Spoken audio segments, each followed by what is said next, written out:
Before we hear from Ray today, just a reminder that this next Saturday, October the 6th, on Main Street in Starkville, Mississippi, at Bookmart, Ray will be doing a book signing of Depression Baby from 1 to 3 p.m. I hope you'll join us. Also, don't forget, right now you can get for free the entire complete audiobook of Depression Baby on Audible at raybyrogers.com/audible, and you'll also get a free month of Audible. And now, on with the show. Depression Baby. Stories about growing up in Appalachia and other things, too. With my dad, Ray B. Rogers.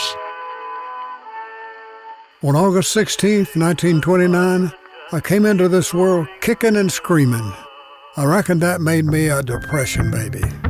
Depression Baby is a World Songs media production. Brought to you by Depression Baby the Book, available in Kindle, paperback, and hardcover, and soon audiobook at raybyrogers.com. Cataloochee. He stood in the front yard of what had been his home for all his life. His family had lived in this valley for many years. They had cleared the land and planted the apple trees which thrived in this climate. They had farmed the land and hunted the forest. His head was bowed, and his body was frail with age. Tears came in his eyes, and his body shook as he stood there and cried. The U.S. Park Services had made him move away from his home, his friends, his church, and life as he had known it. But Eldridge Caldwell did not cry alone. The entire community had to move, eventually.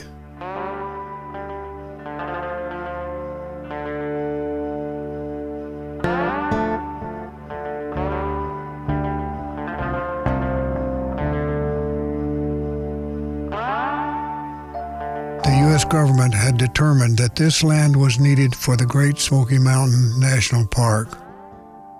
The U.S. government said that this was for the common good and that they must sacrifice for the benefit of future generations. They were paid for their homes and their farms. Most people thought that they were underpaid or cheated by the government, but there was no compensation for the interruption and change of their life. Most of the homes and barns in the Cataloochee were destroyed. The Hiram Caldwell house still stands, along with the spring house and the barn across the creek. The two-story house is in excellent condition, and the superior carpentry is still in evidence. My great-uncles, Big Charlie Medford and Taylor Medford, did the carpentry work on the Caldwell house. And I am proud to say that my great-grandfather, Reuben Eldridge Medford, built the chimneys.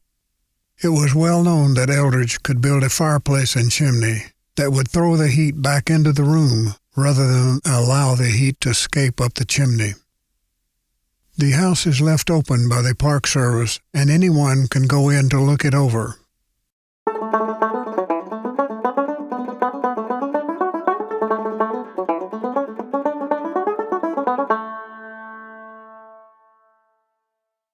Also standing is a little frame schoolhouse where our father, Frank Lee Rogers, taught school as a young man. The school boards in Haywood County had a rule in those days that the teachers could only teach for 1 year at a school, and then they must move on to another school the following year. My father, Frank, started teaching at age 19 at the Maggie School in Maggie Valley at a salary of $45 per month. He taught in 13 different schools between 1919 and 1931. By the time he reached Cataloochee, his salary had grown to $100 per month.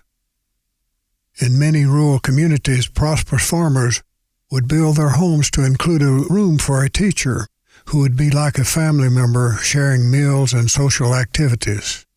So it was with Mother and Dad, who lived with the William Palmer family, who helped Mother care for the little ones. The Palmer House is also still standing and maintained by the Park Service.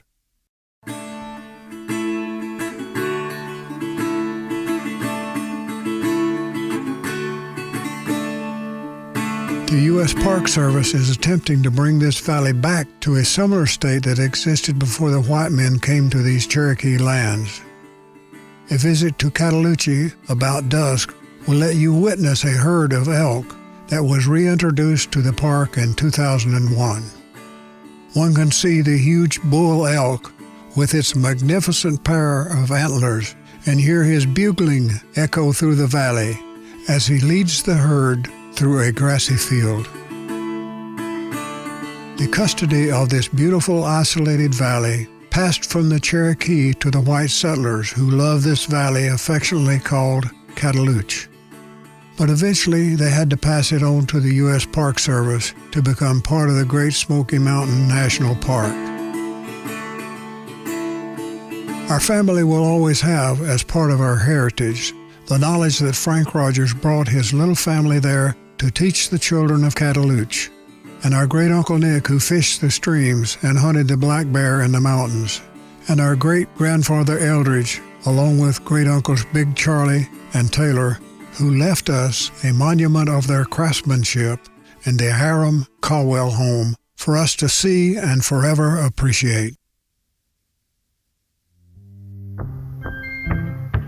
We hope you enjoyed listening to this episode of Depression Baby. And if you did, my dad has one important request. If this podcast brought a little smile to your day, would you please consider right now subscribing for free to the podcast and kindly leaving a nice 5-star rating and review on iTunes. You can make the difference in getting Depression Baby in front of a wider audience and help preserve this disappearing legacy.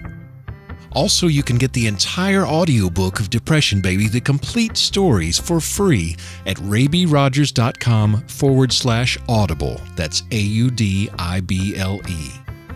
Thanks to our audio and musical contributors, including our friend Lobo Loco. You can find out more about him and all the rest of the music and audio in the show notes at, you guessed it, raybyrogers.com. Thank you for listening, and we'll see you next time on Depression Baby.